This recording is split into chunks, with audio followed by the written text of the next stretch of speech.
Rich സായി channel Gauri Jayan. Saira, ഞാൻ നിങ്ങളോട് കുറച്ച് സംസാരിക്കാനാണ് വന്നത്. സായിറ, അതായത് സായിബാബ മാത്രമായിരുന്നില്ല ഞങ്ങളുടെ കുട്ടിക്കാലം തൊട്ടുള്ള ഒരു ദൈവം. അതായത് ഞങ്ങൾ എല്ലാ അമ്പലത്തിലേക്കും പോകുമായിരുന്നു. ചെറിയ വയസ്സുകളിലൊക്കെ ഞങ്ങൾ സ്കൂളിൽ പഠിക്കുന്ന കാലത്തൊക്കെ പഴനിക്ക് പോകാനൊക്കെ വളരെ ഇഷ്ടമാണ്. ആ മല കയറാനും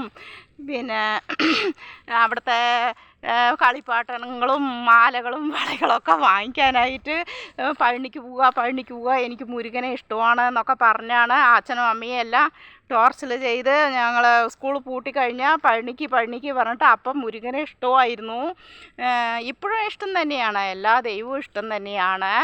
സായിബാബ ഇപ്പം ഞങ്ങളുടെ സദ്ഗുരുവായിട്ട് നമ്മുടെ വീട്ടിലെ വാസം ചെയ്തത് കൊണ്ട് ഇപ്പോൾ ഭഗവാനെ എല്ലാ രൂപത്തിലും ഞങ്ങൾ കണ്ടുകൊണ്ടിരിക്കുകയാണ്. പക്ഷേ എല്ലാ അമ്പലത്തിലും ഞങ്ങൾ പോകുന്നതാണ്, എല്ലാ ദൈവത്തെയും തൊഴുതുന്നതാണ്, എല്ലാം ചെയ്തുകൊണ്ടിരിക്കുന്നതാണ്.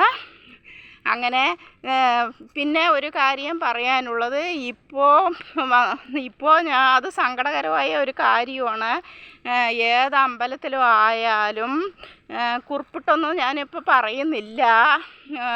അമ്പലം അതിൽ ഉള്ള ദൈവത്തെ വിട്ടിട്ട് അടുത്ത് ഏതെങ്കിലും എങ്ങനെയാണ് പറയുന്നത്, എനിക്ക് ആ ശക്തിയുണ്ട്, ഈ ശക്തിയുണ്ട്, ഞാനത് ചെയ്തു തരാം, ഞാനിത് ചെയ്തു തരാം, എനിക്കത് പറ്റും, എനിക്കിത് പറ്റും, നിങ്ങളുടെ കഷ്ടം മാറ്റാൻ പറ്റും, കുഞ്ഞുങ്ങളില്ലാത്തവർക്ക് കുഞ്ഞുങ്ങൾ കിട്ടും, കല്യാണം കഴിക്കാത്തവർക്ക് കല്യാണം കഴിച്ച് കിട്ടും എന്നൊക്കെ പറഞ്ഞ് മന്ത്രിച്ചിട്ട് കുറച്ച് പേരൊക്കെ അങ്ങനെ ഒരുപാട് ആൾക്കാരെ ബാക്കി നിങ്ങൾക്ക് അറിയുന്നതാണ് പറ്റിക്കുന്നുണ്ട്. അങ്ങനെ തൊട്ടടുത്ത അമ്പലം ഉണ്ടാകും, ആ ദൈവത്തെ കാണാൻ പോകാൻ ഒന്നും ടൈം ഉണ്ടാകില്ല അവർക്ക്. ക്യൂ നിന്ന് ആ ദൈവത്തെ കാണാൻ ഒരുപാട് കഷ്ടമാണ് അവർക്കൊക്കെ.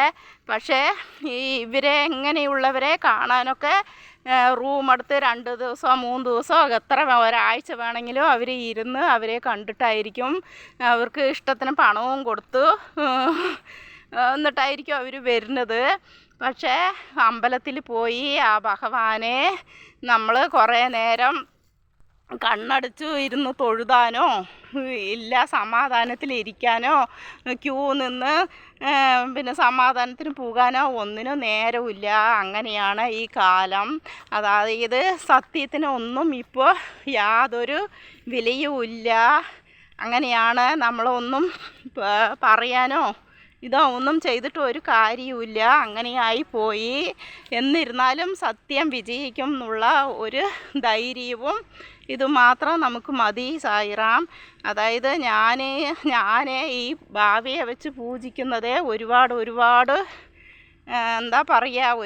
കേട്ടു സായിറാം. പറയാൻ പറ്റാത്ത കാര്യങ്ങളൊക്കെ ഒരുപാട് കേട്ടു. എന്നാലും ഭഗവാൻ വന്നു നമ്മുടെ വീട്ടിൽ, ഞങ്ങളത് ചെയ്തേ തീരുള്ളൂ പറഞ്ഞിട്ടാണ് ചെയ്യുന്നത്. അങ്ങനെയാണ്. സത്യത്തിനൊന്നും ഒരു വിലയും ഇല്ല,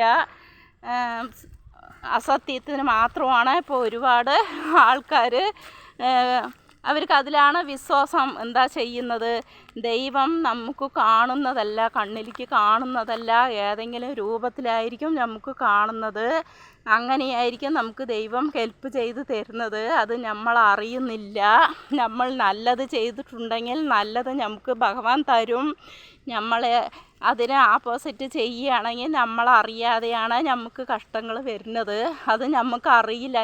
അത് ചെയ്തത് കൊണ്ടാണ് നമ്മൾക്ക് ഈ ശിക്ഷയൊക്കെ കിട്ടിയത്. അത് ദൈവം തന്നതാണെന്ന് നമുക്കൊന്നും അറിയുന്നില്ല. അതുകൊണ്ടാണ്. ദൈവം സത്യം വിചാരിച്ചിട്ടുണ്ടെങ്കിൽ സത്യം എന്നും വിജയിക്കുന്നതാണ്. അതിൽ യാതൊരു കളവോ ഇല്ല. സത്യമാണ്. സത്യം തന്നെയാണ്. എപ്പോഴായാലും വിജയിക്കുന്നത് സത്യമായിരിക്കും. സത്യമായിട്ടിരിക്കുക, നമ്മൾ ബുദ്ധിശാലിയായിട്ടിരിക്കുക, സത്യത്തെ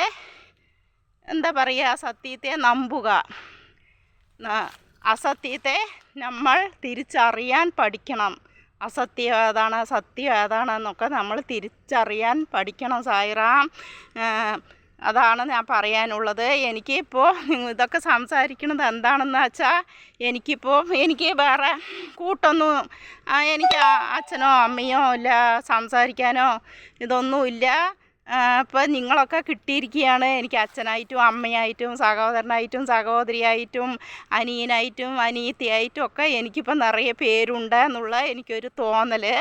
അതുകൊണ്ട് നിങ്ങളോട് കുറച്ച് നേരം സംസാരിക്കാൻ പറഞ്ഞിട്ടാണ് ഞാൻ വന്നത്.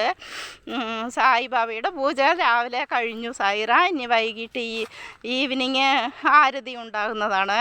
നിങ്ങളുടെ സപ്പോർട്ട് കാണുമ്പോൾ എനിക്ക് വളരെ വളരെ സന്തോഷമുണ്ട്. എനിക്കിത്ര പേരുണ്ടല്ലോ എന്നുള്ള ഒരു സന്തോഷം. അതൊക്കെ തന്നെയാണ് പറയാനുള്ളത്. ഞാൻ ചെറിയ ചെറിയ വീഡിയോ ഒക്കെ ചെയ്യുന്നതായിരിക്കും.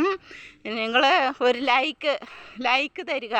ഞാൻ സബ്സ്ക്രൈബൊന്നും കൂടെ പറയുന്നില്ല. എന്താണെന്ന് വെച്ചാൽ എനിക്ക് ആ ലൈക്ക് കാണുമ്പോൾ വളരെ വളരെ സന്തോഷമാണ്. ഇഷ്ടപ്പെട്ടില്ലെങ്കിൽ ഒരു ലൈക്ക്, ശരി ചേച്ചിക്ക് ഒരു ലൈക്ക് കൊടുക്കാം എന്ന ഒരു വിചാരം.